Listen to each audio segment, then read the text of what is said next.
میری والدہ کے ماموں زاد بھائی تھے جی. وہ 60s میں غربت تھی تو وہ دھکے کھاتے کھوتے چھپ چھپا کے انگلینڈ پہنچ گئے.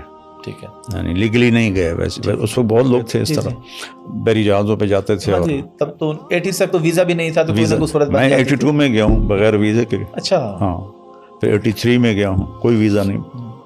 تو وہاں اللہ تعالیٰ نے ان پہ کرم کیا, وہ بہت مالدار ہو گئے اور بہت بڑے کاروباری بن گئے. تو میں سب سے پہلے 82 میں گیا تھا چلے کے لیے. تو وہ ہیلی فیکس میں رہتے تھے, تو میں ان کے قریب ہی ڈیوزبری قریب ہے. تو میں نے کہا ماموں جی آپ تھوڑا تشریف لائیں. تو کہتے پتر میں نے ویل کوئی نہیں, پتر میں نے ویل کوئی نہیں. تو یہ ان کا جملہ میں نے ہر دفعہ سنا. میں جب بھی جاتا تھا ان کو ملتا تھا اور وہ کہتے تھے میں نے ویل کوئی نہیں.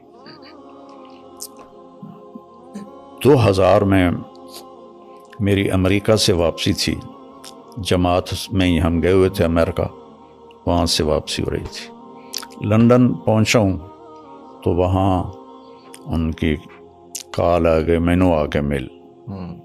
میں بڑا حیران ہوا کہ پہلے تو ماما جی پلہ نہیں پکڑاتے تھے, ویل کوئی نہیں, اور اب خود بلا کہہ رہے ہیں کہ مینو آ کے مل.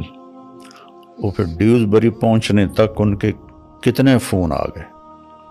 تو میں پہنچتے ہی ایک ساتھی کو لے کر گیا تو وہ گھر میں اکیلے بیٹھے تھے. تو مجھ سے کہنے لگے بیٹا 26 سال بعد میں نے سمجھ آئی ہے کہ میں نے اتنے نہیں آنا چاہیے سی. پاکستان ہے میں نے چٹنی روٹی تو مل ہی جاندی. اے ویکھ میرا 6 بیڈ روم گھر ہے. تو آپ بھی انگلینڈ رہے ہیں. جی. اے پتر ویکھ میرا 6 بیڈ روم گھر ہے, ویلا پہ ہے. میرے پتر میں نے چھوڑ کے چلے گئے. تو ہوں میں تیری مامی کلے آئے تھے.